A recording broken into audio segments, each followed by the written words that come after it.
order. In accordance with the governor's executive order, this meeting is being conducted via Zoom. First order of business, Pledge of Allegiance. Charlie, would you please lead us? I pledge allegiance to the flag, United States of America, and to the republic for which it stands, one nation, under God, indivisible, with liberty and justice for all. Thank you, Charlie. Okay. Item number 2, public forum. Anyone wishing to address the board in public forum?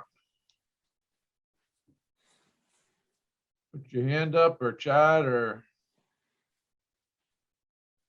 Tracy's No, got her hearing hand none. up.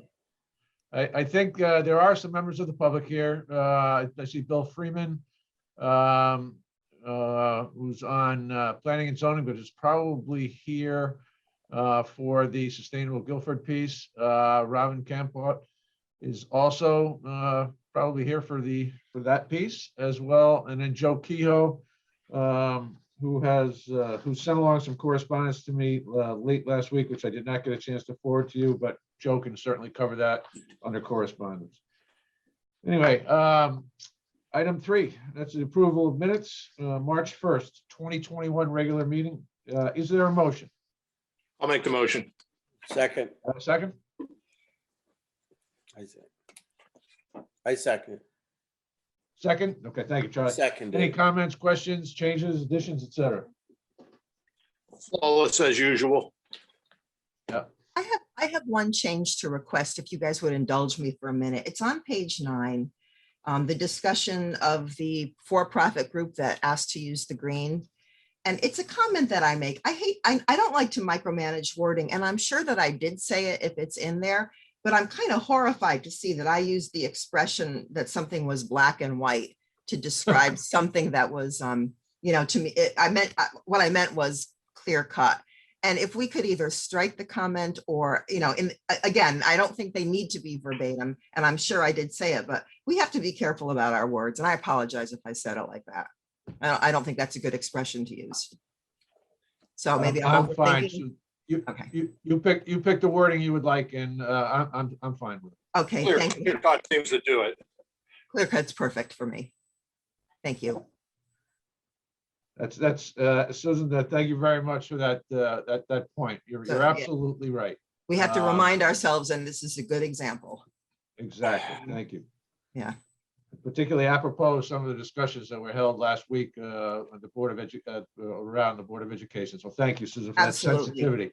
Yeah, I'm And I'm embarrassed, sure but Joe Keith. I'll be an example. Great. Anyone else?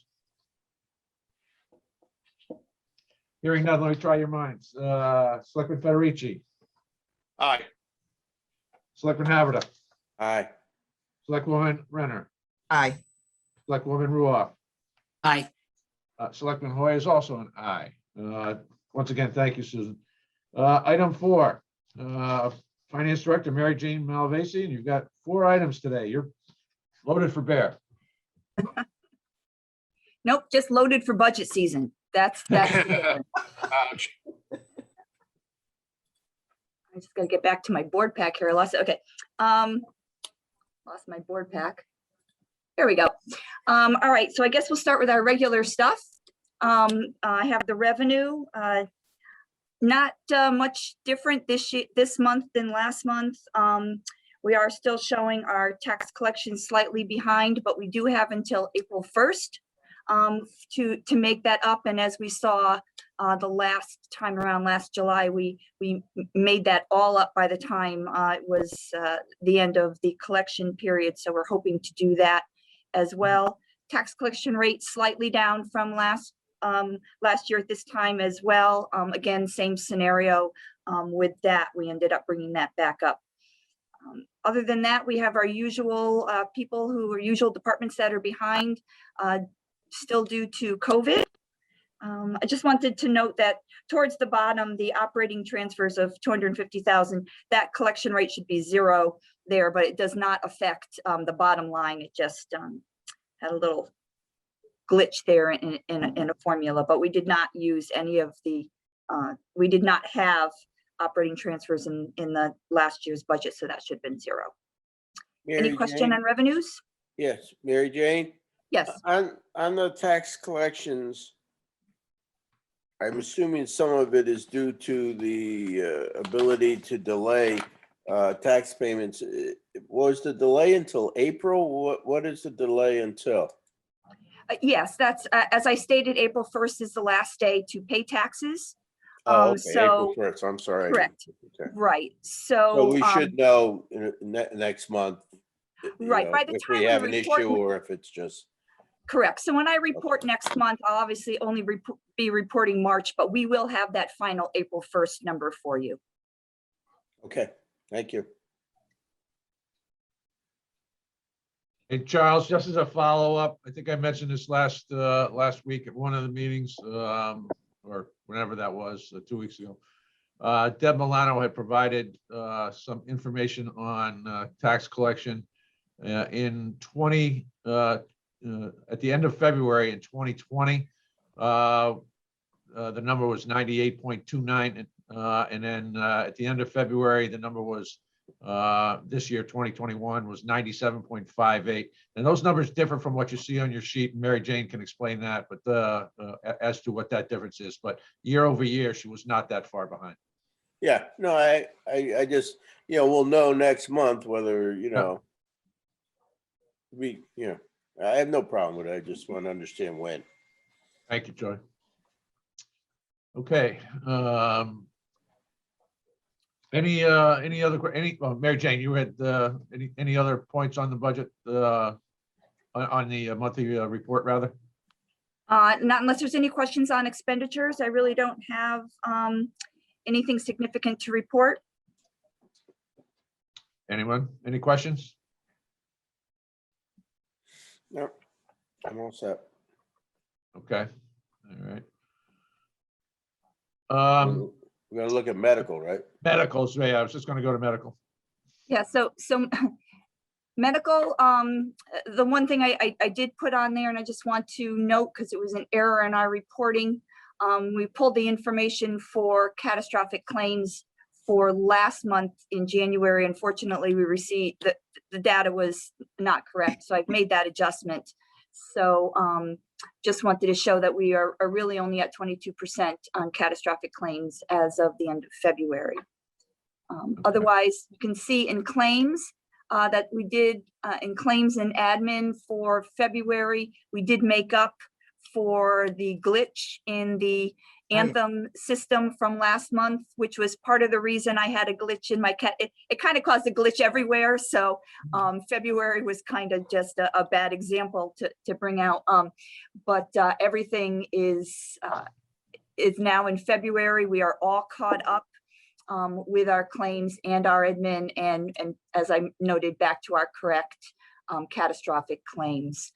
So we are showing about $1 million surplus estimated so far. And so the January and February, those, if you roll those together, both claims and admin come out the way they would be if things had processed normally, Yeah. Approximately, yes. Mhm. approximately. And, Yeah. and that was a twitch on the Anthem side of things. Yes, Anthem migrated to a new system, and they weren't the draw. We normally have an automatic draw that comes from our accounts, and that draw wasn't hitting. It was hit or miss. The first week it hit a little bit, and that was it. So it's all been corrected, and everything is back up and running properly. But that's why we don't want to look at February to, as a guide. Mhm. Yeah. Yeah, but it's all back up and running properly. All these things seem like no problem until somebody's going to change something and something goes a little sideways. Correct. Yeah. I knew as soon as I was putting last month's together that either and my first thought was we missed posting something. I'm always the first to think it's my fault. Okay, we missed something. I reviewed that first with staff who handles this and thought we had everything up and running. So then we went to our consultants and they determined that Anthem was having the problem. But again, I'm always the first one to think it's my own fault. So Okay. sometimes it is, but it wasn't this time. a question about expenditures. I'm not sure if you can answer it. COVID vaccines and testing, that's done at no cost to the employee, but that's our cost, correct? As the employer, I mean, Anthem doesn't eat that. The town pays for that. Correct. The town would cover that. Yes. So even though I don't think the amounts are big at all for any of those things, but the volume of the people. I never know what any individual claim costs. So unless Mhm. Mitch, I don't know if Mitch even knows what those are, but unless you received an EOB on your own to see what that Mhm. cost would be, I don't ever see individual claims. Yeah, I did on my own. If this isn't oversharing, it was about $30 for my vaccine. So Okay. it's not big, but if everybody gets two and then. That was the testing. that was the vaccine. Mhm. We had one individual go for a COVID test who's not on the town plan and then received a bill for it for $600, Ooh, which we are looking into very carefully. Karen and I have been trying to figure out why that is so much. We're working with workers' comp, and we're also working with the provider. shoot. All right, anything further on medical? Nope. Okay. If there are no other questions for Mary Jane on the monthly report, item 4.2, discuss and take possible action on the fiscal year 2021-22 budget reductions. Mary Jane and I worked on, well, excuse me, let me rephrase that. Mary Jane worked with the department heads throughout the latter part of last week to come up with some potential areas to cut. Mary Jane, you want to let everyone know what we found? I actually found a little bit more than we needed, but so I'm going to leave it up to the group. I have a potential of 57,000, but we're going to leave the 50 up because some of it is just estimates. So that extra amount could come from anywhere. Especially in the first item I have is liability, auto, and property insurance. We are recommending a possible $5,000 reduction in that. That is just an estimate on our parts. It could be higher or lower at this point, but we believe that there's a potential of that. The next item is 20,000 in retirement sick leave. That is, again, just an amount we were able to find. We do not know at this point who might retire in that year. So Mitch was estimating that we might be able to take a reduction in that line. So that number is, again, a number that could be tweaked. The next two line items I have are more concrete. We have a $20,000 savings in the current year Park and Rec capital for items that were budgeted and came in under budget. So we have 20,000 there. So we could carry that 20,000 forward into the next year and reduce capital. Same thing in the fire department. The fire department had two items that came in slightly under budget, one for $5,000 and one for $7,000. So that, again, we could use that money and carry that over and reduce their capital. So those four items total 57,000. I thought I would just leave it up to you guys as a group to determine where you would like to see those reductions come from. Thanks, Mary Jane. I think the 5 and the LAP insurance and then the retirement sick leave makes sense right off the bat. There's half of that 50,000 that we would need to reduce it by. And then in terms of the capital stuff, we're obviously reducing the overall capital budget for fiscal year 21-22, which is sort of contrary to what we're looking to do. But we're talking about maybe 25,000. We still would still result in an increase over the current fiscal year. I don't know what people's thoughts are relative to taking perhaps 10 from the library, 10 from the P&R Park and Rec capital line item, and then 5 from fire department capital line item. Oh, that's right. I did miss the library. You mentioned the library. Missed the library. Sorry. That was in a separate and Separate email. email. So the library. So sorry about that. That came in late during the weekend. So the library has some savings in salary because of how they're adjusting the shifts for the library. So they have another $10,000 that they could utilize again for some towards capital this year. I apologize for that. I missed Wait, that. how is that capital? I'm sorry. It isn't. We would carry that forward into next year and utilize it for capital. It's not capital in this year. Oh, okay, so it's likely to be a surplus in that It would account. be a surplus, right? But you're correct, Lou, that the two items I reported for Park and Rec and for fire would be capital to capital. And so I just, you gotta help me with the logistics of that a little bit. I'm confused if that's unexpended allocations from the previous year, right? Am I using the Mhm. phrases right? So that's somewhere between $25,000 and $32,000, if I heard you correctly. Mhm. If that was money that was budgeted last year but not used, that would normally drop the surplus. How does that, am I right? Right, but that's money in the current year, so it hasn't gone anywhere yet. Oh, it's in the current year. Well, that's Yes. the part I'm getting a little mixed up in. Oh, I'm sorry. We work with 3 years here, so it's money in the current year. The year we're in right now. Right now, the year we're in now. Gotcha. Right, so there's a few things we could do. We could buy those items now. We could agree to buy those items now in Park and Rec and Fire Department and utilize this year's money and just buy those capital items and then take them out of next year. We could carry them in force so that actually, we did that this current year with the money we had left over for the purchase of a bus in Park and Rec. We carry that in force. We set that aside next year to be used specifically for those items. We've also issued purchase orders in the current year that could carry that money over to be utilized in the new year. But what we're doing is it would reduce the capital in the current year, or take money out of what's left of a surplus item in salaries, and then give us the opportunity to use them next year. I'm much more comfortable going straight capital to capital than the salary line item into capital for next year. So, I would think I would like to grab the entire 20 from Park and Rec, because we're going to apply it to a capital project in fiscal year 2021, 22. And the same would apply for the fire department's capital. So I think we'd only need 5 of the 12 that you've estimated for the fire department as being available.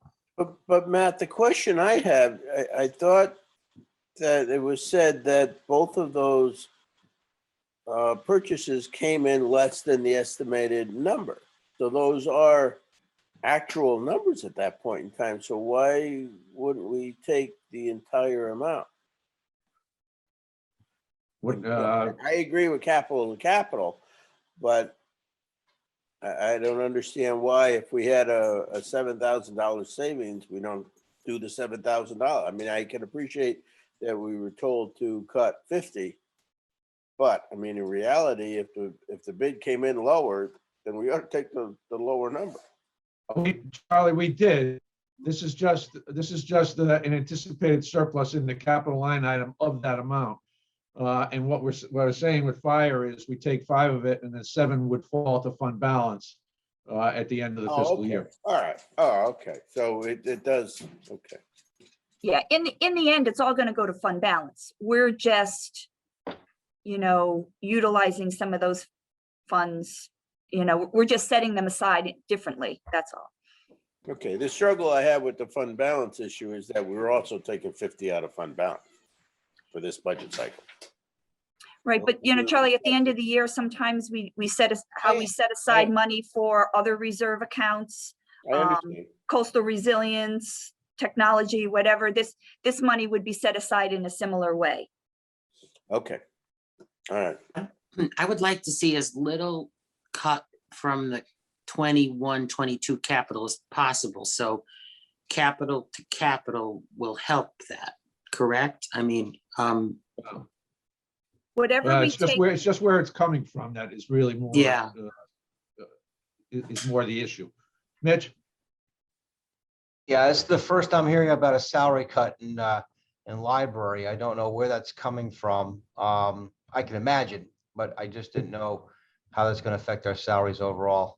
No, Mitch, it's not, It's not a salary It's not a cut. salary It cut. will be a surplus in this year's operating budget. Oh, It's a- okay. Unexpended salary. right. I'm It's an sorry, estimated surplus in the 2021 budget that could be utilized to cover capital in the 21-22 budget. Thank you for the clarification. That does make perfect sense. Thank you.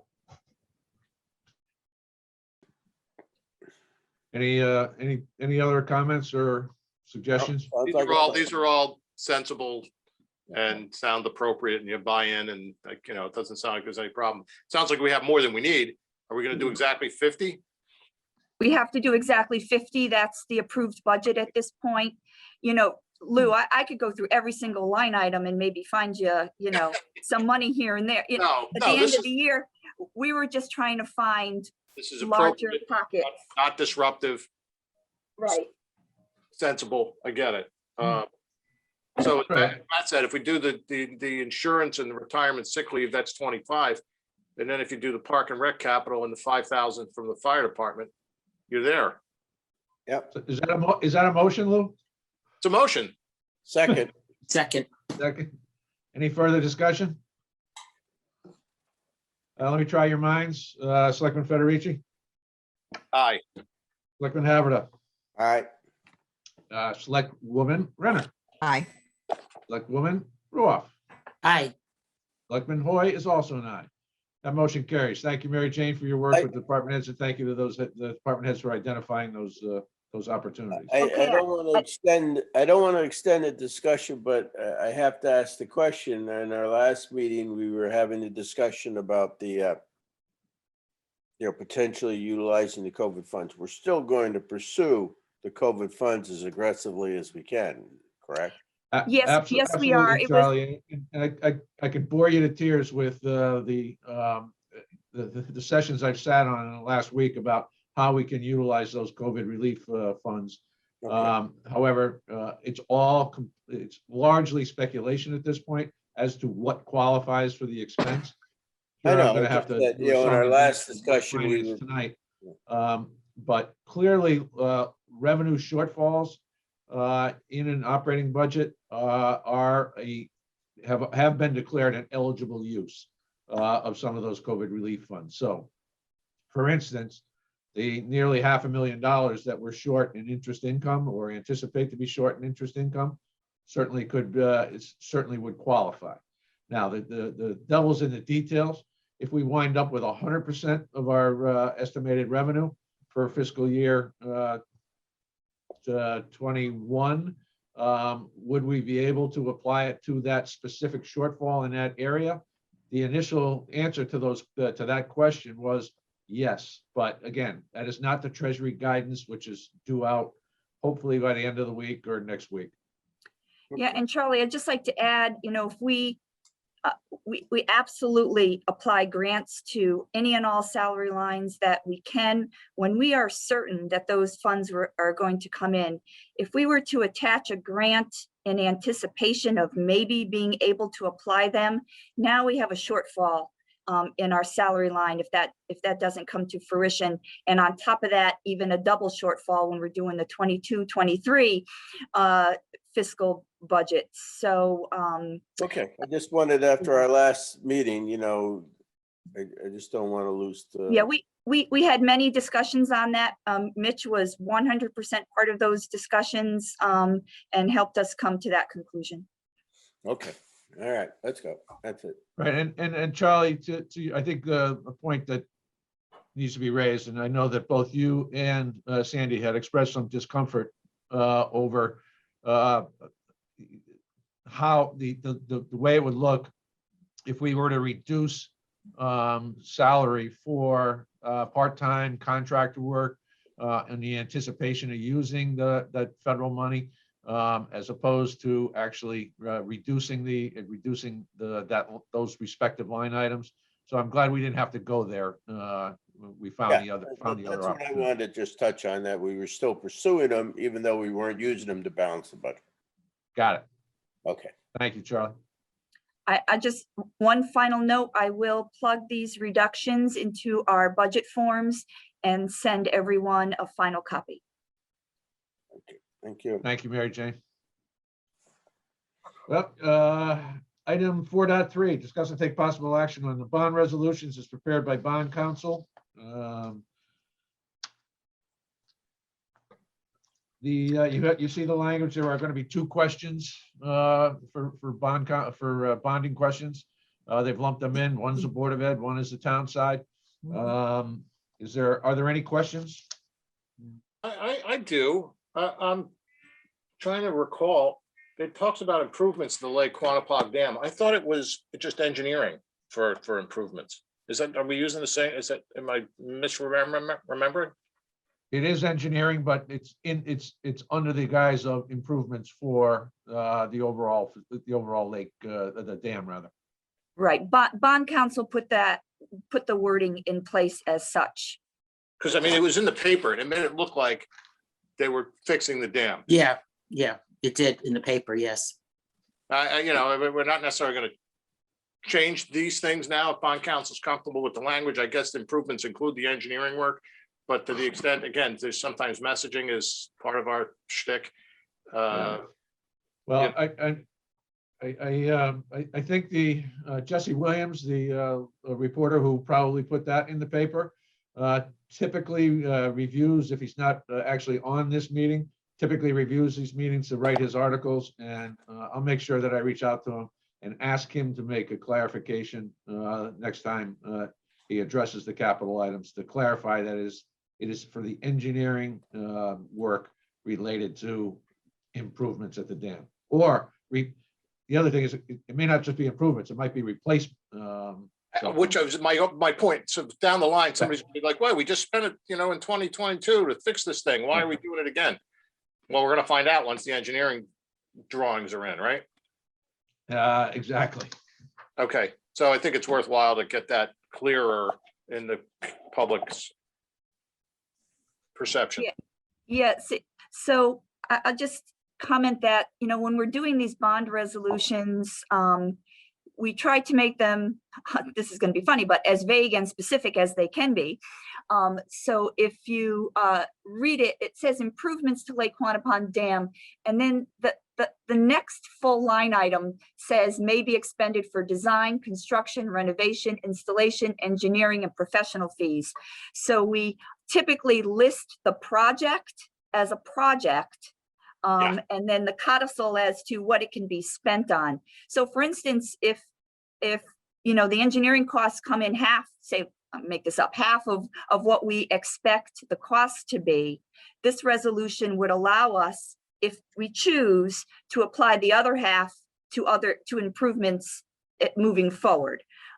So we're never so specific to say exactly what the specific cost is for that dam, just for that reason. And I'm not suggesting in the Right. least to quibble with the language that bond counsel came up, and that explanation is super helpful. Just as Matt said, it wouldn't hurt to have the reporter hear a little bit more detail, that very explanation, and people who are watching this would then hear as Right. well. So, as Because always, in the paper, it linked $300,000. When I read it, it sounded like $300,000 was going to take care of the dam, but we know that we've got $1 million placeholder in our five-year capital plan for that. So I kind of agree with Lou. I'm not changing the language here, but following up with the reporter, because someone will say, how did it go from 300,000 to $1 million?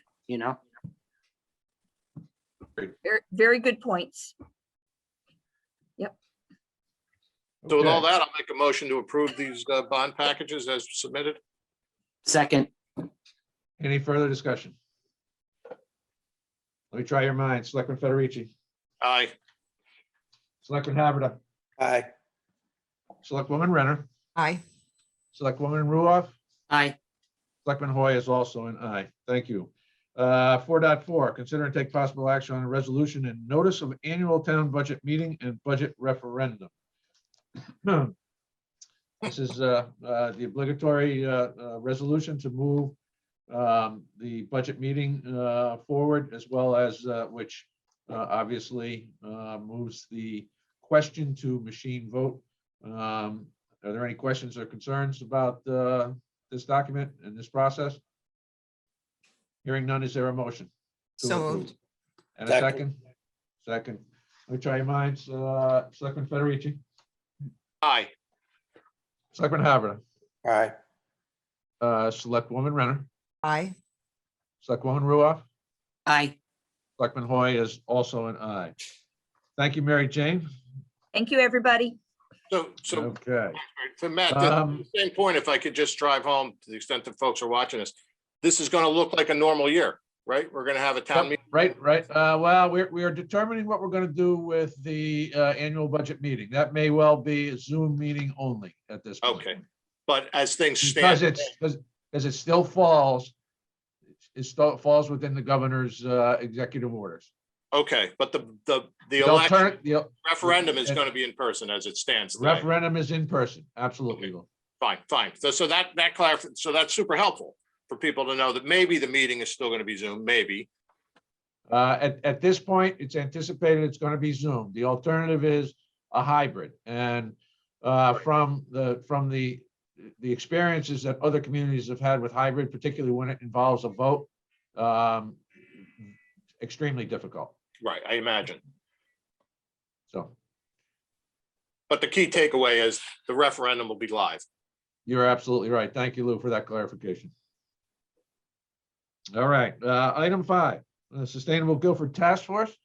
Good morning, Terry, and I think you've got some support there. I see Robbins there and also Howard Brown.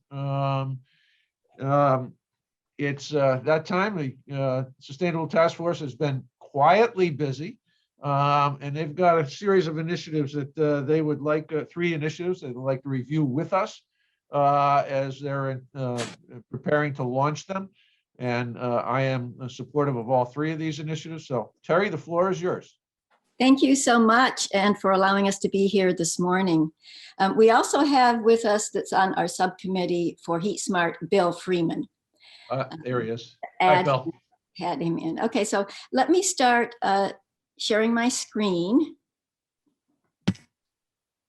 Let's see. Trace, can you let her do that? Yeah, I just made you host, Terry, so you should have the ability to share. Okay, thank you. Yeah.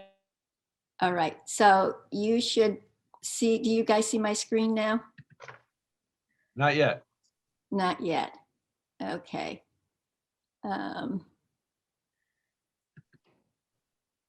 Is that working? Not yet. Uh-oh, what do I do, Tracy? Hold on.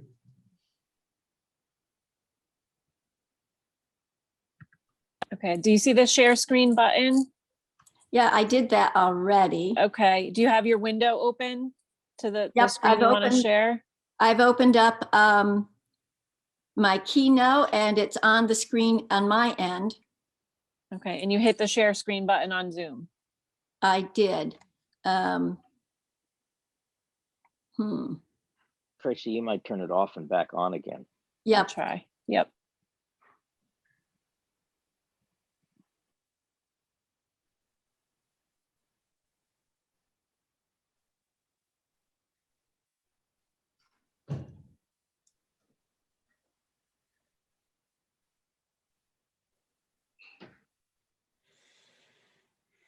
Terry, can you try it again? From yeah, scratch? let me try it again. Whoops, that means, okay, it just kicked me off actually, so I'll enter the meeting again. You're still here. I'm still there? Yep. Okay, now I see I'm here. Okay, let me start again. Share screen. Okay, There we go. Here we go. you see it? Yep, it's Okay. coming. We will in a minute. There we go. All right. Okay, sorry about that, whatever happened. Okay, so here we are. As Matt said, this is our presentation for our spring summer initiatives for 2021. And those are the pollinator pathways, Heat Smart, and waste reduction, composting. And I've added a fourth here. It's sort of an initiative. It's the fact that we're really working on our media and outreach with a Facebook that we've just established. I'm working on our own website right now to get all of this information out to the public, and we'll soon have Instagram. And I'll let you all know when that's live. So let's start with the pollinator pathways, and I have a short program for you here. So the decline of pollinators has been very, very well documented, and responding to these needs and also to the actions of our community thus far, the Sustainable Guilford Task Force is recommending that our town officially support the pollinator pathway. And by the way, the photos that you'll be seeing are all my photos that were taken in the Guilford Community Garden. And the Guilford Community Garden has been a pollinator habitat and a monarch way station since 2011. So you can see the life that we have there. So let's begin with this slide. So bees, butterflies, insects, birds, they all pollinate plants. Bees are the #1 pollinators. And without bees and others, plants would not reproduce. So if plants don't reproduce, then we lose the animals that depend on the plants. 87% of plant species need pollination and pollinators. So then we come to humans, the top of the food chain. If we don't have bees, we don't have plants, we don't have animals, we're going to have a real hard time producing enough food to feed the world's 7.6 billion people. So why are pollinators disappearing? First is loss of habitat. It's due to, it's all human activity. So we develop the land and we fragment it up. And so the pollinators lose their native food sources, they lose their native habitats. And then we put pesticides and herbicides, which are of course poison and downright kills them. And the bottom line is that we can change that. We can take steps to preserve our pollinators.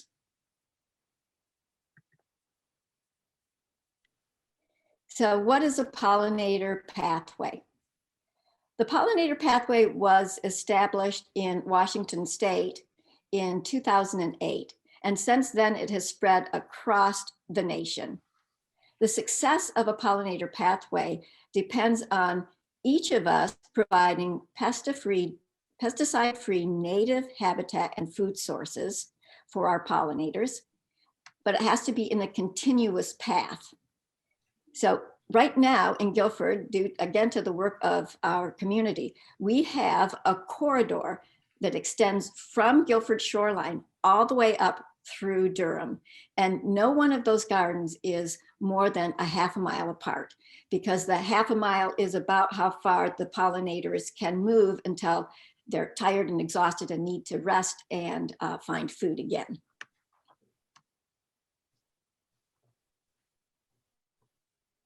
So as you see on the slide, we have 66 towns right now listed on Connecticut's pollinator pathway. Terry, if you put that And the in. purpose of our town proclamation is to publicly spotlight the problem of declining pollinators, to encourage everyone in our community to help pollinators, and especially for the task force to educate and facilitate people being able to make their own pollinator pathway. That it doesn't have to be large, it can be containers, it can be your window box, you know, it can be part of your lawn, but some planting of native plants in your home area. And then finally, to engage locally on a mission of global significance, of global ecology. And again, I might add, you know, another reason for the proclamation is also to celebrate everything that our community has already done on this issue that is important to so many of us. So let's see the next slide. Who supports pollinator rescue? it's actually so many people. I had too many, the type got too small to fit on my slide here. So you can get more information at any of these places, including DEEP, the National Pollinator Pathway, Northeast Pathways. All of these have websites or Facebook pages. Go check out the Guilford and Branford Pollinator Pathways. We've collaborated on those, and we're also collaborating in June, I think the 26th, on the first Pollinator Pathway Garden Tour, which will be, I think, really interesting and exciting. Also information on USDA Forest Service, the U.S. Fish and Wildlife Service, the Department of Agriculture, of course, the Xerces Society, and Monarch Watch, to name a few. Okay, so all of this information is culminating in my final slide this morning. So if anyone that you know needs that extra nudge to support pollinators and their habitat, here it is. Here's your 30-second elevator speech. No bees, no coffee, and no chocolate. Well said. Right. I love it. Terry, that's excellent for that. Thank you for that particular presentation. Anyone have any specific questions around the pollinator pathway? And I think what the ask of the Sustainable Task Force is a declaration or a proclamation that we support the pollinator pathway program initiative. And I think there was a proclamation on board pack, which Terry had supplied, and between Pete and myself, we made a couple of edits to it. But I wanted the entire board to see the proclamation, and would respectfully ask that you support my issuing the proclamation. So if there is there a motion for that? So moved. Second? Second, Anyone? I'll Thank you. second it. Any further questions or or discussion on it? I just have a question for Terry. Sure. Terry, for someone who wants to support this but doesn't know exactly what to do in their yard, I mean, where exactly would you get a native plant and which plants are those, and that kind of practical question, what would you suggest? Email me. Yeah. Email.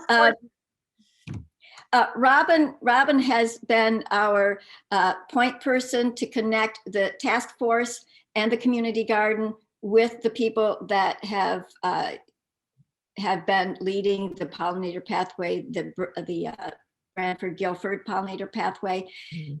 If you want to go to their Facebook page, that has information. If you want to email myself or Robin directly, we are more than happy to give you all that information.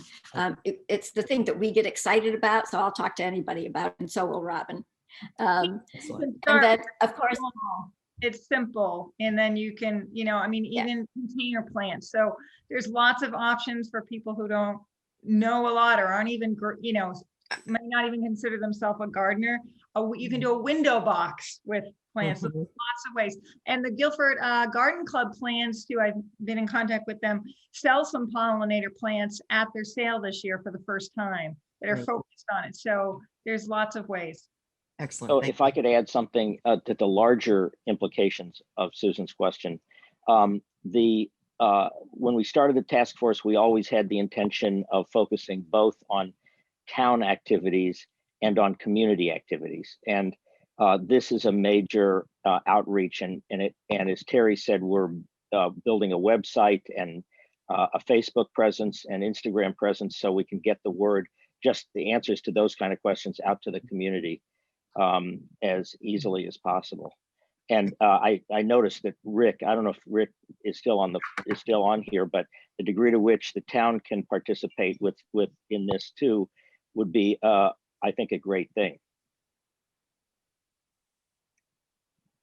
Howard, your point's very well taken on town activities, and it is our intention that the town with its respective properties, would be looking to be part of that pathway.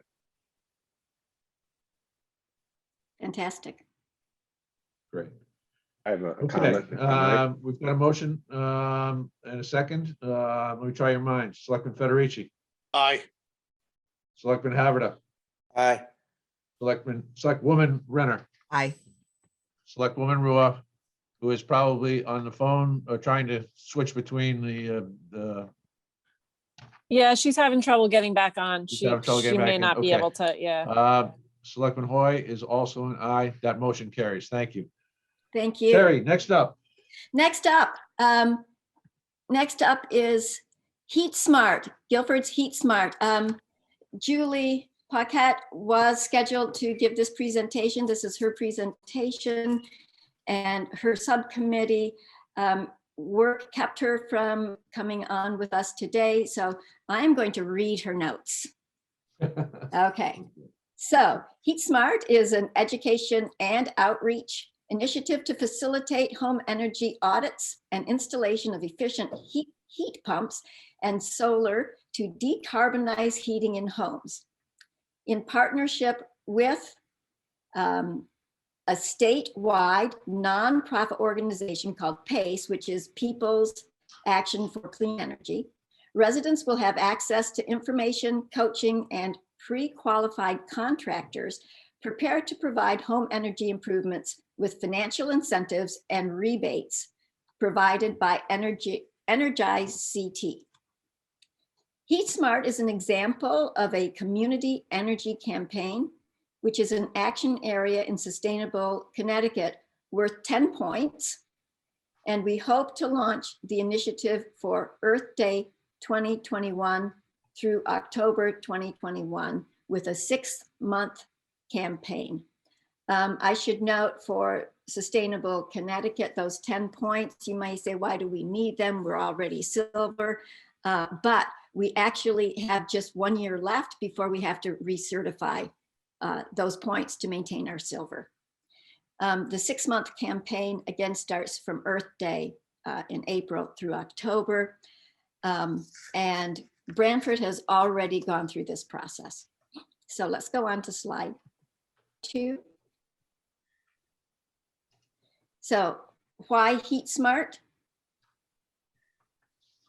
Well, Sustainable Guilford Task Force, which was previously the Guilford Energy Task Force, has a long history of providing energy outreach and education to residents.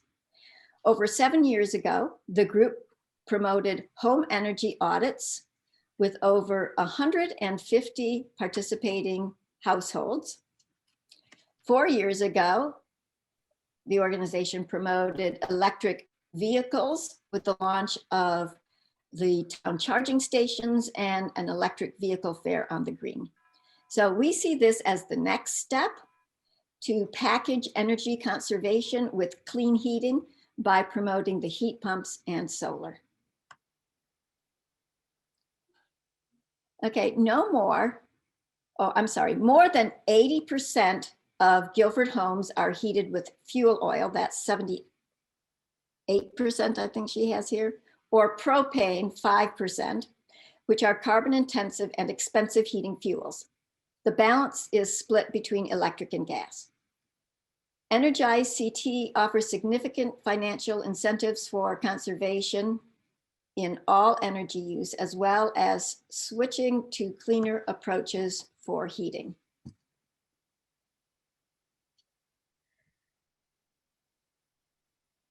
This includes direct rebates for heat pumps and mini split heating and cooling systems. Residents are interested in this, but because heat pumps are not well understood as a viable alternative in our cold climate, this program will help residents learn and choose. The initiative helps connect residents with information, coaching from volunteer and paid experts, and contractors that are pre-qualified. And it will provide answers and appropriate installation quotes so that Guilford residents can take full advantage of technology and financial incentives that are available. So here's a slide with Guilford's commitment. The subcommittee of volunteers, which we already have already been working on this, and some staff support. Partnership with PACE to provide funding to support outreach activities and stipend for the coaches, which is provided by PACE. And partnership with pre-qualified contractors, energy audits, heat pump installations, solar installations, who will assist with outreach and reporting back. And that is Julie's slideshow. And we have Bill here to answer questions. Bill is on the subcommittee that has been working on this.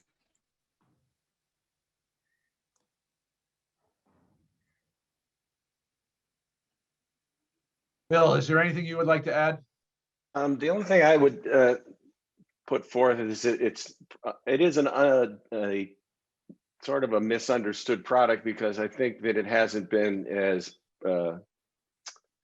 out there in the public space as much, but it has been used a lot. I think the heat pump itself, the air-to-air heat pump, has increased by about 200% since its inception in the United States.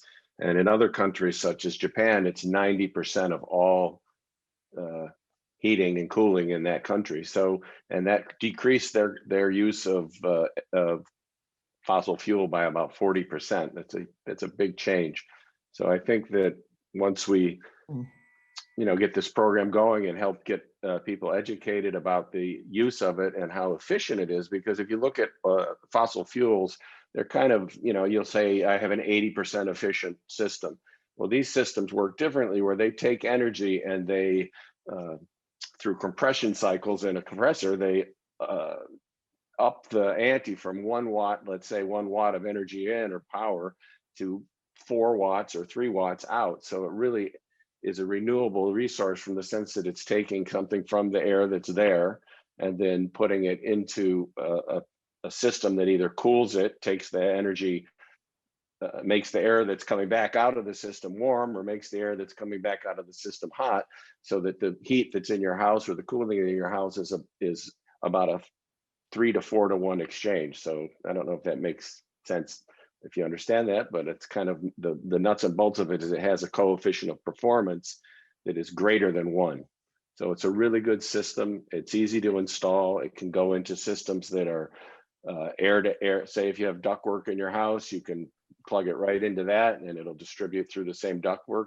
Or if you don't have ductwork in your house, you can put the units up on the walls and they heat, they heat really well. And I think I've used a lot of them over the years, going back into the mid 90s. They've been around for a long time. They've just gotten better and better. And so now I think it's a good time to try to promote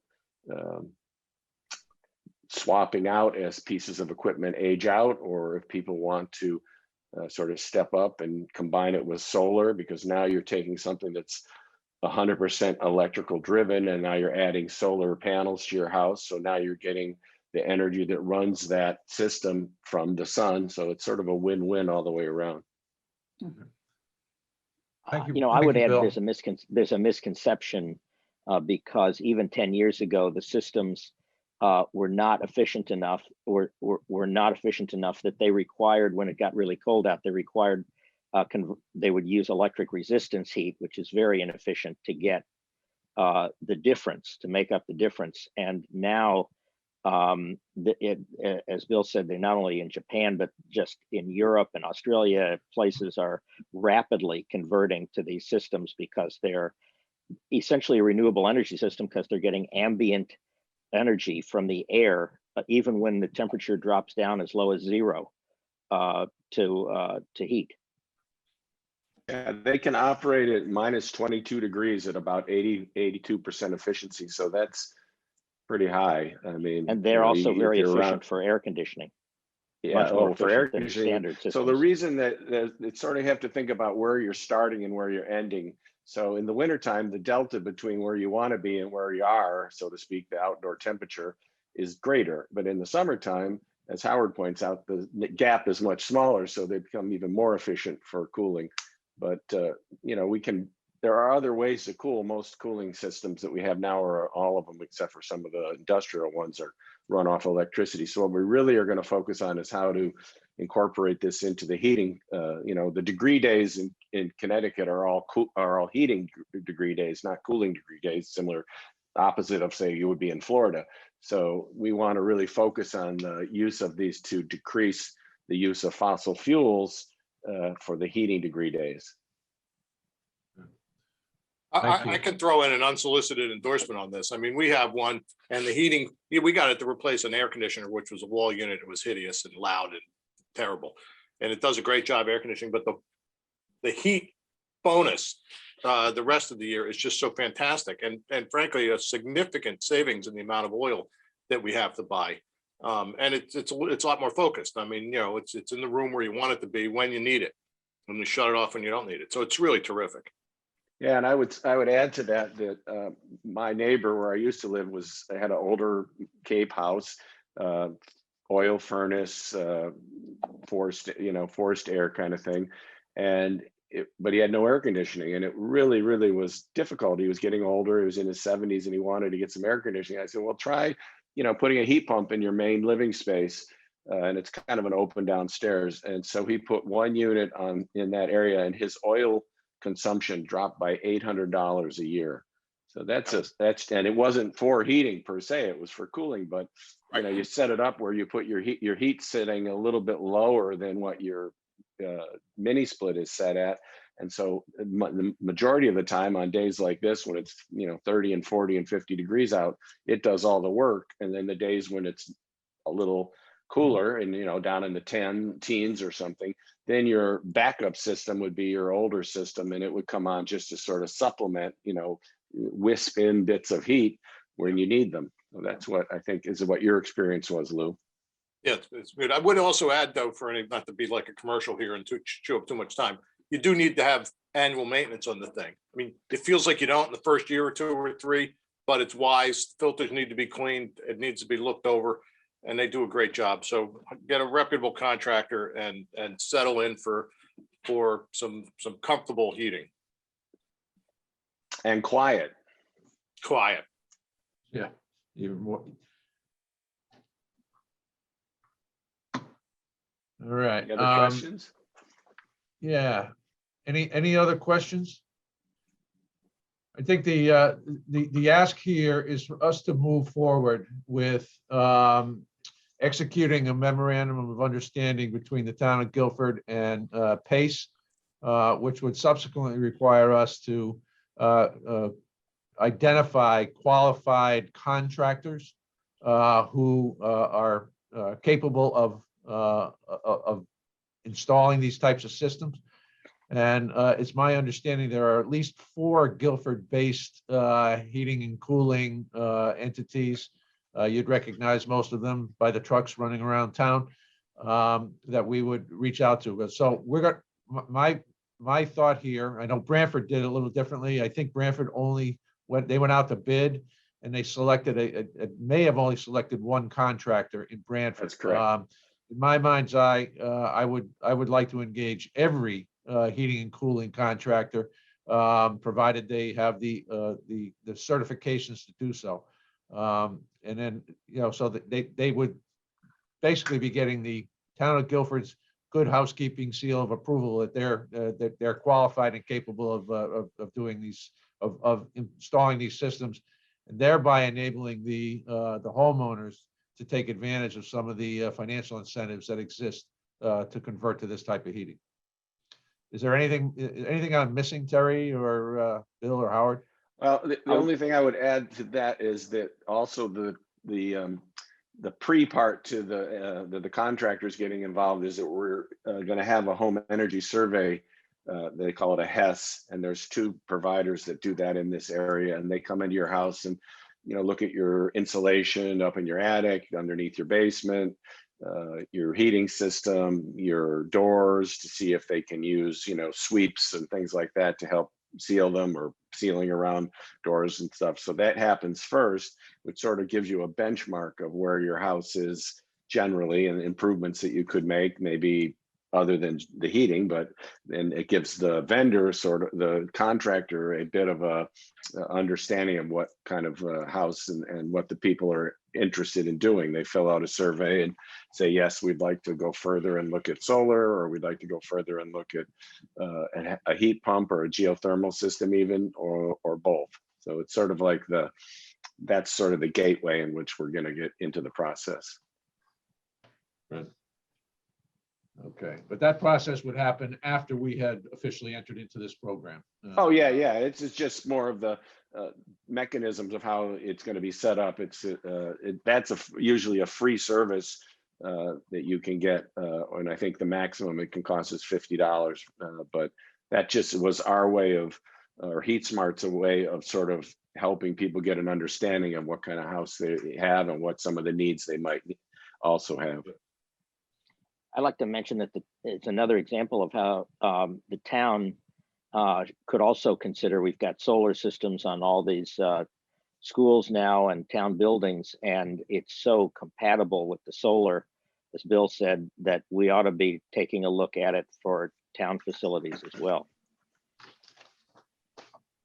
Howard, The thanks whole again idea, I for- think, in the future is, in general, is to be electrification of buildings down the road. I know that New Haven's looking into some of their municipal properties to try to electrify them, and other towns are doing that, and maybe Guilford is, I don't know.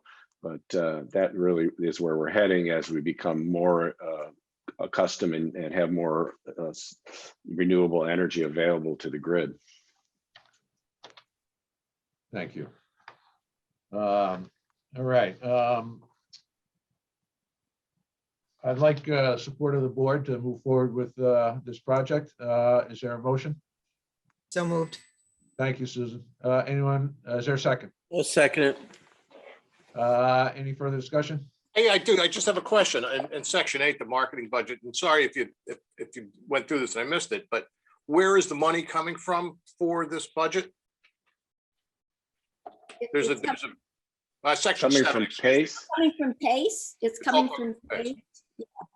Okay, so we're you're not asking- self-funding $5,000 of the initiative, where I think $1,000 goes to help with the coaching end of it, and the other part goes to media, getting it out there, I guess, and There's a bunch of things. producing There's something on here called the $8,000 for a Heat Smart leader. I'm assuming that's some sort of coordinator. Is that on your budget? No, I'm looking at the Heat Smart pre-packet that's attached to our Oh. materials, and in Roman numeral 7, there's something that looks like somebody's spending $8,000, $1,000, $300, and $200. I unfortunately have not seen that particular one. It's always, the one I've seen has been $5,000. Terry, do you have any more information on that by chance? That kind of takes me by surprise too, because I know we're working with the $5,000. Sounds like we made $3,000 more. Somewhere. Am I the only one reading this? It's in red. It's filled in again in Roman numeral 7. Unfortunately, I don't have that document in front of I me. don't either. I think Lou is expressing concern that there may be, is there town required expenditure? That's Is that right? ultimately my question.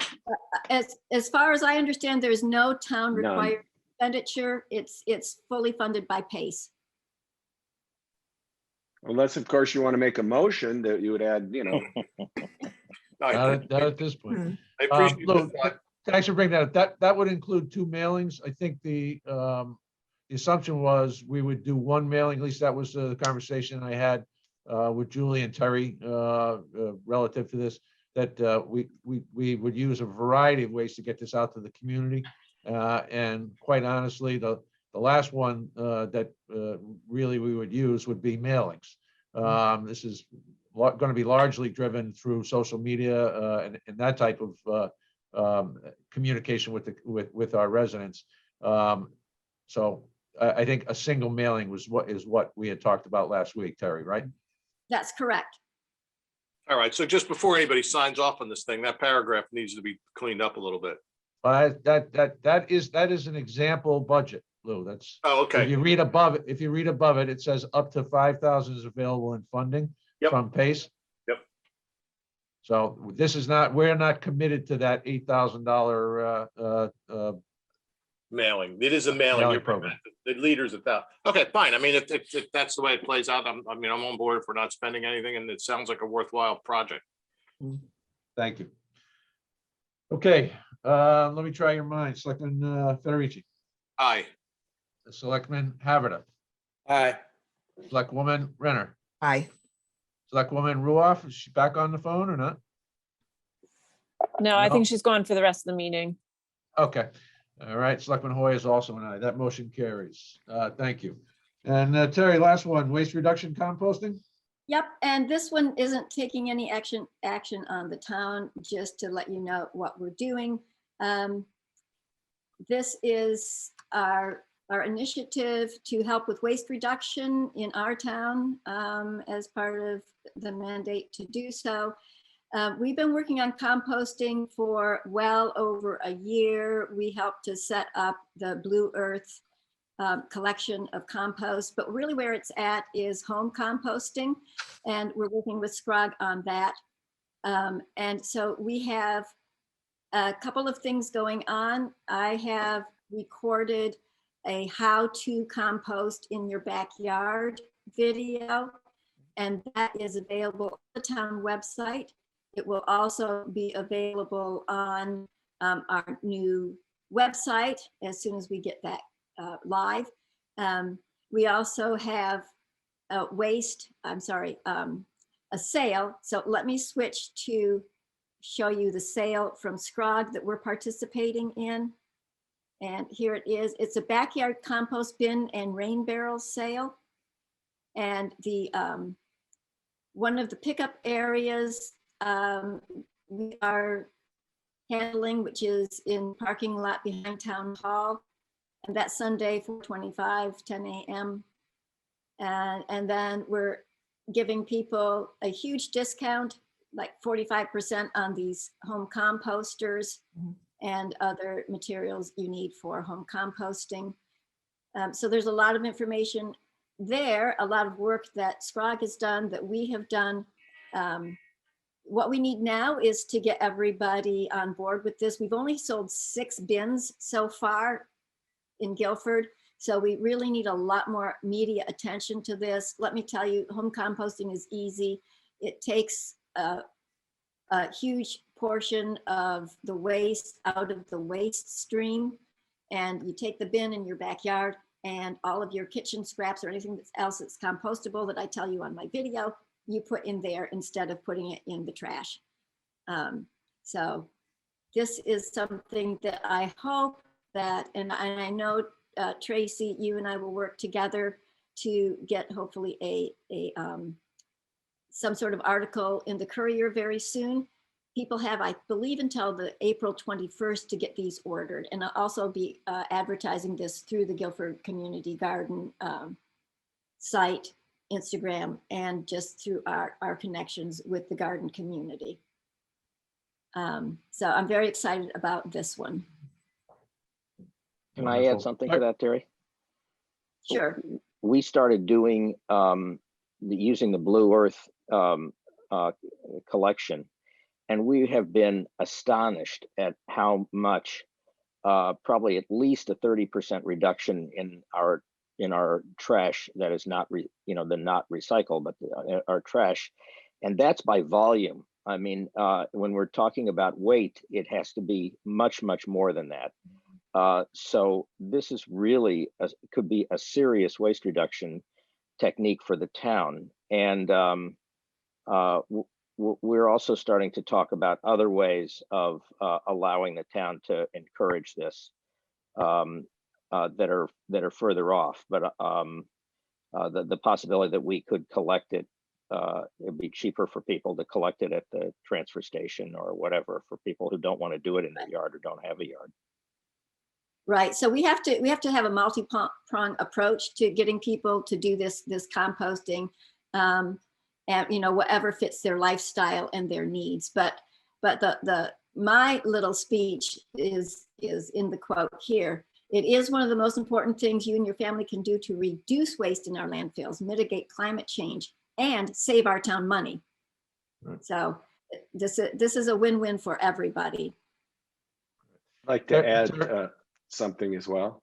Yeah, Bill. We built our house on Old Whitfield a couple of years ago, and it's a passive house, and it's 100% electric, and it runs on 2 heat pumps and no other things. And we also did our entire property as a pollinator pathway. Our whole front yard is a meadow. But we also built a compost thing, bin, sort of a large scale thing. Terry would know about, with the 2 sides and you shift it. But what's interesting is that somehow people have noticed it walking up on Whitfield or walking. So now I have people that are coming to my house weekly and dumping their compost waste into my composter because it's big enough. They just by chance saw me. A guy saw me the other day. I was just coming home and he said, "Is that a composter?" And I said, "Yeah, it is." He says, "Can I use it?" And I said, "Sure, by all means." He says, "Well, I'll give you wine or something." I said, "No, just give me your waste." And so the next day I see him traipsing through my yard, with his bucket and so it really is something that can be done also as somebody has a bigger composter. Other people can use it. It doesn't have to be every single one. The idea is to get all of this out of the waste stream. And to Howard's point, I would say we've reduced ours down. I mean, we literally take a bag this big of things you can't compost, like chicken bones or something like that, and the rest, everything else goes into compost. So it reduces your waste dramatically. I'm sure I'll be back with the next initiative in this and the next level of composting for the town, and hopefully we move forward to, like Howard said, having a centralized location for the collection of compost. But I think this is a good place for us to, really support. And I really hope that you all will go to the town website and look at my video and just find out, if you don't know much about composting, find out how important it is and how easy it is to do, because you really can't fail at composting.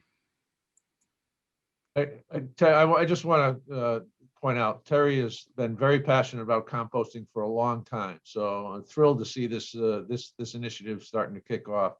And I think you've heard reference to some other things that are going to be happening relative to waste reduction. There are significant challenges facing this country, this state, and eventually Guilford relative to waste disposal. They are closing landfills. They are not opening up new landfills. The trash to energy plants are being shuttered. So what's going to happen is tipping fees are going to start to go up. They already have over time. And our tipping fees are somewhere in the $80 to $90 range. But our contract expires next June 30th. And we're going to be faced with a steep increase in tipping fees coming out of our transfer station, let alone the ability for them to go somewhere. There's going to be a shortage of places for these haulers to take them. So we've been working with you heard Terry mention Council of Governments. We're partnered with them on this initiative. We are also partnering. Janice and myself have been having a series of discussions with the town of Madison and the consultant COG has on board relative to a pay-as-you-throw model for garbage collection and garbage disposal. But clearly, the diversionary tactics are significant. And I think Howard used a number that is pretty much an industry standard, that somewhere between 30 and 40% of all solid waste is related to food scraps and so forth. So getting as much of that out of the system is going to eventually reduce the overall cost for municipalities, but also because individuals pay to dump their trash, those costs are going to go up and they're going to get passed down to the consumer independently. I think you heard a couple of people mention Blue Earth. Blue Earth is a company that actually comes around. It's like a garbage company. They come around and pick up your food scraps and your food diversion that you store, as opposed to composting. Yes, that is an incremental cost to what you are currently paying, either your private hauler or what you're paying at the waste transfer station. But as I think you've both heard, Bill and Howard have significantly reduced their output. So if they're going to the dump, once every 2 weeks or once every 3 weeks instead of once a week, yes, there are going to be savings there as well. So I think the community at large, this is an enlightened community, and Blue Earth is in Guilford because there are enough people who are already interested in these types of programs to make it worth their while to send a truck out to collect. I'm not sure what the schedule is. Probably, Terry and Howard could probably talk to that at another point, but clearly this is part of a larger initiative, and this is one piece that we can make an impact immediately.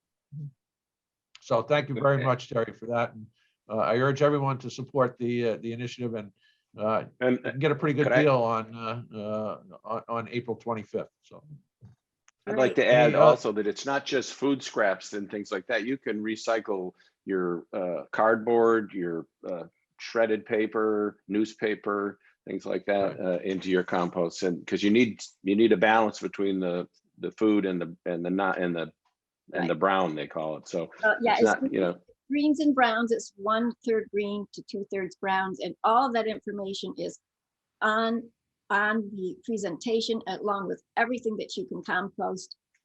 So that's why I really hope that you guys will look at it and share it with everybody you know. yeah, because this is all top of mind of late.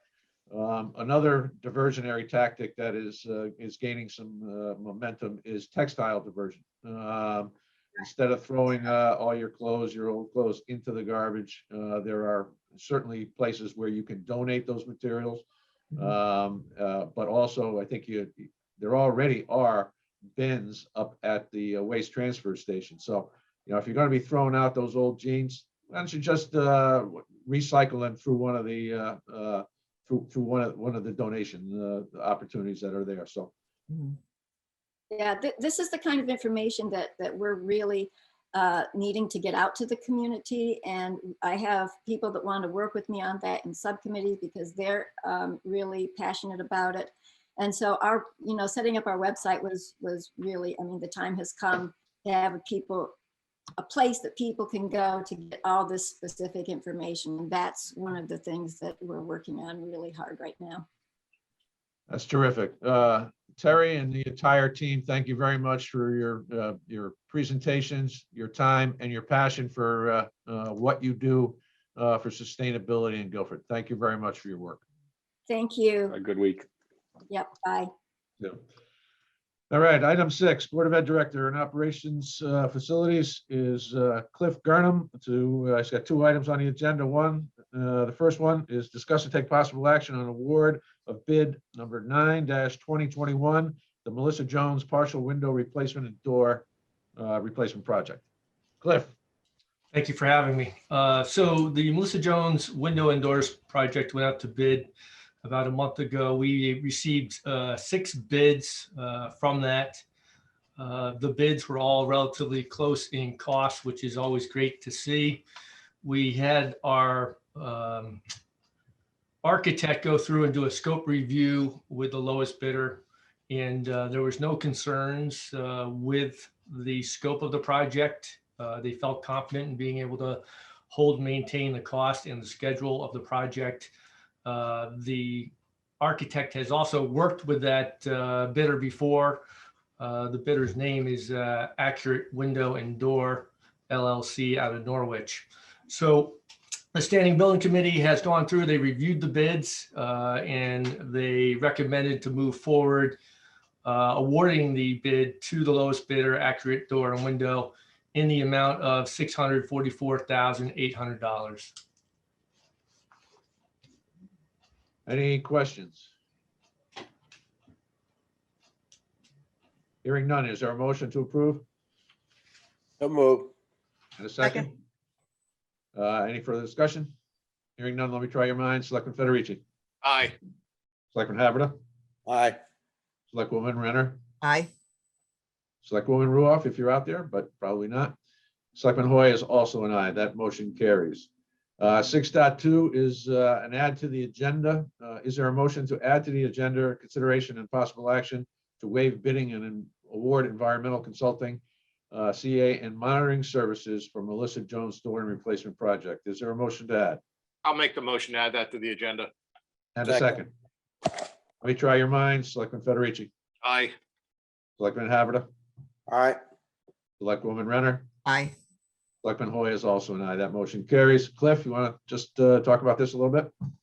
Sure. So as part of the Melissa Jones window and door replacement, you may recall last year we went through and tested the school looking for asbestos and PCBs as part of the removal of the windows and doors. It did come back positive. We hired at that time Fuss and O'Neill to go through, do extensive testing, develop an abatement plan, which was filed with the state. So what we're looking for now is to have Fuss and O'Neill continue with the project, do the construction administration and monitoring as the project goes through and is done over the summer. They will then put together a full report at the end of that will get filed with the DEP on behalf of the town and Board of Ed. So the Standing Building Committee has reviewed this. They have made the recommendation to move forward and award the work to Fuss and O'Neill under the state contract in the amount of $27,275. Thank you, Cliff.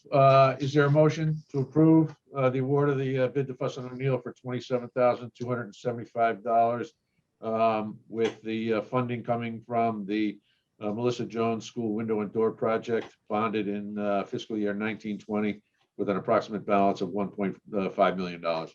Is there a motion? I'll make the motion. And a second? Thanks. Any further questions? Thanks for the details, Cliff. Thank you, Cliff. Hearing none, let me try your minds. Selectman Federici, Aye. Selectman Haverda, all right. Selectwoman Renner, Aye. Selectman Hoy is also an aye. That motion carries. Cliff, thank you very much. And thanks for sticking through the agenda. Yeah, Matt, just so you know, the heat pump issue where they had that big initiative. Yep. We just did heat pumps at Melissa Jones and we'll be doing them at Guilford Lakes and Cox this summer. So it's a big, 3 large, extremely large projects, each one about $500,000 a piece. So we are installing that technology within our buildings. Just so you know. Excellent. Have a great day. Thank you, Cliff. Cliff, was any of those programs, heat pump programs, contemplated in the energy contract? I'm trying to think if they were, I don't believe they were up for the energy performance contract. No, they were not done through that at that given time. I think we had enough other initiatives and also keep in mind, these projects are now about 6 years past our initial signing of the energy performance contract. So yeah, again, it was off on the life cycle. Got it. Thank you, Cliff. Yep, you're welcome. Okay. Item 7, Park and Rec Director Rick Maynard. 7.1 is to discuss and take possible action on purchase of field marking paint from Pioneer Athletics Understate Contract 18 PSX 0319. Rick? Good morning. Well, Good you know, morning. the good news is that we can do this spring. You know, last spring we couldn't have any athletics, and we're glad that we're able to move forward and line fields again. But we're at that time of year. We'll be starting probably in about a week or so, a couple of weeks actually, to get fields lined. I met with all the youth sports groups about 2 or 3 weeks ago, and they're chomping at the bit, waiting to get out on the fields. So Pioneer has a state bid. It's the paint we have been able to use every year. It's good quality paint. Works well with our painters. So the total there, $9,413.56 is for the paint, and also some additional nozzles we need. Occasionally those nozzles clog up and we have to replace them. But that's the bottom line for it. We have a blanket PO with Pioneer for an amount more than that. So we have ample money on the blanket PO, but we just need your approval because it's over $7,500. Excellent. Is there a motion to approve the contract of Pioneer Athletics? Charlie moved it. Second. Second. Thank you, Lou. Any questions of Rick? No, but Rick, I just kind of would point out, this is a good example of something that looks pretty expensive, but obviously it's a very specialized product. You're putting it on grass. Kids are playing on this. Right. You know, it's a specialized product that requires a lot of different conflicting needs and requirements. And, you know, it's not like you're just going down to the hardware store and pulling a bucket of paint off the wall. You can, yeah, it's gotta stand up in the weather conditions and, you know, and work, you know, adhere to the grass and all that. And it, you know, it's a latex, so it's relatively environmentally friendly, as much as we can make it be, but we do about 35 fields, you know, every week. And so we go through a lot of it. I'm just pointing out, it's one of those expenses that's sort of off Yes. the radar maybe, but you know, it's one of the million things you guys do efficiently, and thank you. Yeah. Well said. All right, we have a motion. Let me try your minds. Selectman Federici, Aye. Selectman Haverda, Aye. Selectwoman Renner, Aye. Selectman Hoy is also an aye. That motion carries. Rick, thank you very much. Okay, thank you. Item 8, appointments and resignations. 8.1 is to act on resignation of Matthew Yorzinski from the Planning and Zoning Commission. Is there a motion with appreciation and regret? So moved. And Second. a second? Second, let me try your minds. Selectman Federici, Aye. Selectman Haverda, Aye. Selectwoman Renner, Aye. Selectman Hoy is also an aye. 8.2, act on resignation of Clifford Merrin from the Agricultural Commission, also with appreciation and regret. Is there a motion? Sure, I'll make the motion. Thank Second. you. Second, let me try your minds. Selectman Federici, Aye. Selectman Haverda, Aye. Selectwoman Renner, Aye. Selectman Hoy is also an aye. Item 8.3, act on the appointment of Drew Byrne to the Safe Streets Advisory Task Force. I'd like to make that motion. And I'd like the second. Wonderful. Let me try your minds. Selectman Federici, Aye. Selectman Haverda, Aye. Selectwoman Renner, Aye. Selectman Hoy is also an aye. That motion carries. Item 9, request for use of town property. 9.1 is act on request from the country school to place a sign on the green advertising its summer camp registration taking place March 1 through 31. And 2021, sign placement 315 to 329. Summer camp. Is there a motion? I'll move it. And a second? Second. Thank you. Let me try your minds. Selectman Federici, Aye. Selectman Haverda, Aye. Selectwoman Renner, Aye. Selectman Hoy is also an aye. That motion carries. 9.2, act on a request from the Guilford Day Program to use the green, March 26, 2021, for its Substance Abuse Awareness Evening. Is there a motion? I'll move it. Second? I'll second. Charlie, you sound like you have reservations.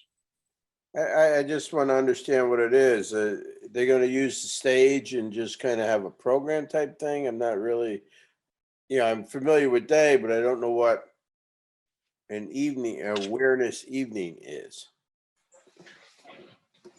I'm obviously not sure. I looked at the document. It does not specify that they're going to be bringing in any extra equipment or a trailer. Certainly, A couple hours, 100 people, but I'm trying to get a feel for what kind of an event it's going to be. Does it have to go through Green Committee and all of that? Is it insured? I'm supportive, but I don't understand it. Understood. We certainly can get them to clarify and provide a little more detail around what's involved. Just something And they've done would be before. happy to reach out to them, but given the shortness of time, we're not going to meet prior to that event again. So if you are comfortable, we'll approve it conditionally on them supplying additional information, which I will distribute. Yeah, We'll distribute as soon as we get it. I have no problem approving it conditionally. Maybe you could take a look at it when they get the information in and make sure it's, it says they're going to notify the police and everything. Is it something they've run before? I mean, the 100 people has me a little shaky on April 8th. Yeah. I don't know if they've done this before. This is the first that I've heard of it. Yeah, I remember is- the this event is on not the green familiar. with the flags and things like that, and I don't have any problem with it, but it looks like the mechanics here might be a little different than what we've experienced before. And with 100 people and, you know, the virus right now and everything, I just want to make sure that we're dotting all the i's, and you know what I mean. Yep. Yeah, those are important questions. I mean, But I have no problem conditionally letting you check it out. Go ahead, Susan. I'm sorry. no, I agree with you. I mean, it's kind of a big deal for someone to ask to use the green, and just because it's an organization that we're comfortable with and we know, it doesn't mean we should ask any less questions. You know, request comes in on March 8th to use it on the 26th. It's not that much time. It's just, it would be nice to be able to see more information on it. Yeah, again, short notice on this Yeah. could well just be, it slipped somebody's mind that they needed to do it, but we'll certainly find that out. I think as you heard in one of the Board of Finance sessions, there is a significant movement on, at least up at the high school. Some of the students are looking for to set up a drug and substance abuse awareness sessions at the high school. There's an ad hoc committee of students, and I don't know if Day has co-opted them, but certainly we'll find out more about it. The applicant has a town email address. Yeah, that Day is basically run out of Youth and Family Services. Services. Oh, okay. So Susie White is the Youth and Family Services. Yep. That's why 36 grades have. Okay, there it says. Got it. Gotcha. Okay, that helps a little bit, but still, I agree with everything Charlie and Susan said. Just a little more detail would be helpful to make sure they're, jumping through all the right hoops. Will do. But I'm in favor. All right. Try your minds. Selectman Federici, Aye. Selectman Haverda, All right. Selectwoman Renner. Aye. Selectman Hoy is also an aye. That motion carries. Committee reports. Anything, Lou, at this point? I don't. I suppose we should, maybe things are settled down. We're through the budgets. We can get back with Chief Hershaft and coordinate with Town Hall South. Make sure we get through this little bit of a logjam we've had with the two technologies being a little inconsistent. As I understand it, that's been the holdup. So Okay, we'll revisit it. You and I should talk a little bit. you got it. And I do know that on the affordable housing project, they are the developer, NeighborWorks New Horizons, is now prepared after the surveys have been conducting, engineering surveys on the site. We will be moving to planning and zoning for the subdivision of the property. I think it's going to be divided into three distinct pieces. One for the affordable housing. The second would be the current childcare facility, even though we're going to retain ownership of that. And then the third is the parcel that we're carving off that was formerly part of the dump, which NeighborWorks New Horizons did not want to incorporate into the property that we're giving to them. So that is apparently ready to be filed with planning and zoning. So, okay. Correspondence. Did everybody have any correspondence other than me? I've got, which unfortunately you didn't have time to get on the agenda. This is from Joe Kehoe and the Guilford Human Rights Commission. Joe, I see you're still there. Good morning, Joe. Would you, let me just, there are three proposals that Joe is asking us to consider. One is an event, a community compassion proposal, which would be I'll let Joe talk about these. One is, as I said, a community compassion workshop. Second is Guilford Community Cultural Festival. And then the third is charter revision recommendation relative to how they establish the leadership of the Guilford Human Rights Commission. So Joe, you pick the order. Floor is yours. Hi, good morning, everyone. So these are three different documents that we'd sent in, one in January, one in February, and one in early March. But I know in the past, I actually sent recommendations into Matt and Tracy from my personal email address. These recommendations were actually sent in through our relatively new Guilford Human Rights Commission email. So I'm not altogether surprised that they sort of got lost in the mix, especially given everything that's going on in the town. I'm happy to talk about all three of these proposals today, but I also wanted to say that I know that apart from Matt, none of you have had an opportunity to look at them. So if it would be helpful to you, I'm also happy to sort of put this off until the next meeting of the Board of Selectmen so that you all have an opportunity to review the documentation that goes along with them rather than just have me talk about it. So just wanted to check in and see what would be better for all of you. Thoughts? I don't have the documents. Yeah, we did not add them to the, did not have the series of the three documents in time to add them to the agenda on, at the end of last week. All right, then, I think we gotta, Right. we gotta put it. You need a motion to that effect, or you're at No, it? we'll just add it to next week's, not next week, our first meeting in April. Okay, great. Then I'll plan to be at that meeting and be happy to answer any questions about any of the proposals that you have at that time. Thank you, Joe. Thank you. Anybody else with correspondence? Hearing none. Old business. I have one thing just as an update. Pete Barrett and I have a straw man together on the tax incentive program. We'll be sending that out to you folks this week. Pete had done some substantive research on it, and the basis of the proposal that came from the Economic Development Commission was based on an old statute. Pete has identified the current enabling statute to do these kind of programs. So he has crafted a document in light of the new statute, and we'll be sharing that with you shortly. So my hope is to tee this up also for the first meeting in April. And again, I'm going to get it out to you guys this week. Charlie, thank you for having provided some commentary on the previous one. Any comments or suggestions on this one, I would greatly appreciate that. We might be able to incorporate them prior to the first meeting in April. Okay. Thank you. All right. Anybody else with old business? New business. I have one item which could have been under correspondence. Received an email, not email, but a reach out from someone in the community regarding the elderly tax relief program. And they were indicating they noted the income cutoffs for qualification for people who reside in Guilford were last amended back in August of 2005. And I think, that number is what, 90,000 for the upper level of income with 25 or more years of residency in Guilford.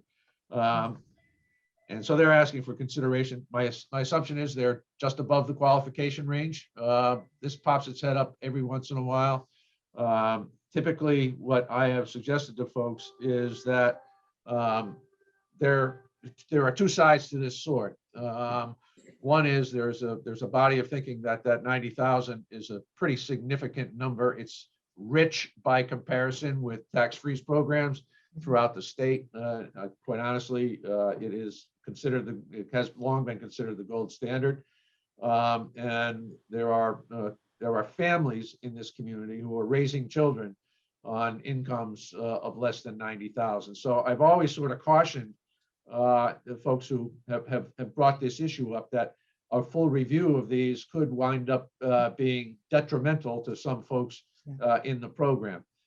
There is a process by which, and I think it's defined in the ordinance, by which we would adjust this, which is reconvening the board, which I think was Bob Hartman, Bill Bloss, and a few other folks. So I don't know whether there's sentiment for re-looking at these or not.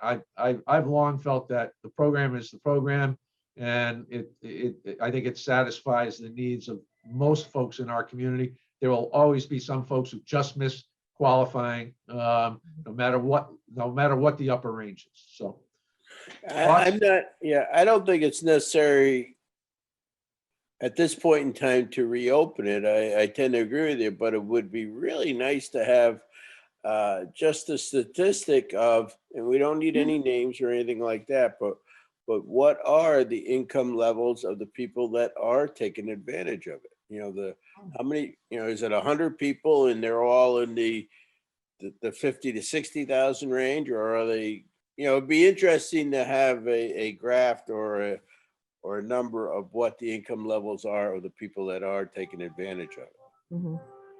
I think That's that great, could be. Charlie. And we can certainly do that. And Mary Jane and I will work with the assessor's office to pull something together that we can throw easily into a spreadsheet.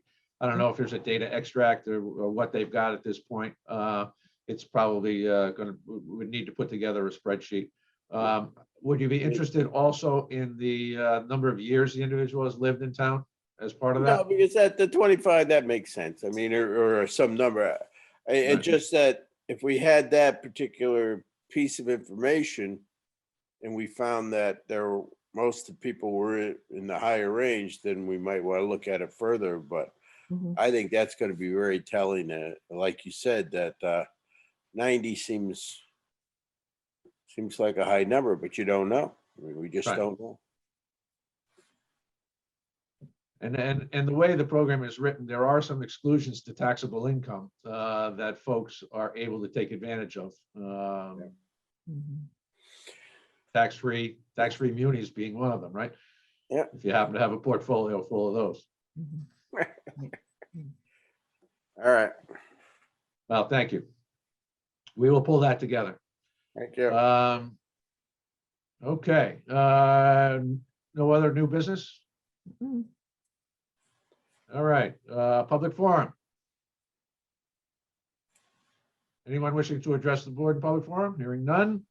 I will entertain a motion, and we're out of here before 10:30, so you don't have to hit me with a stick. You're getting And I'll close. entertain a motion to adjourn. That's a non-debatable motion, so So all in favor? Aye. Aye. Aye. Have a great day, everyone. Thank you. Right. Thanks, Thank you. everybody. See you.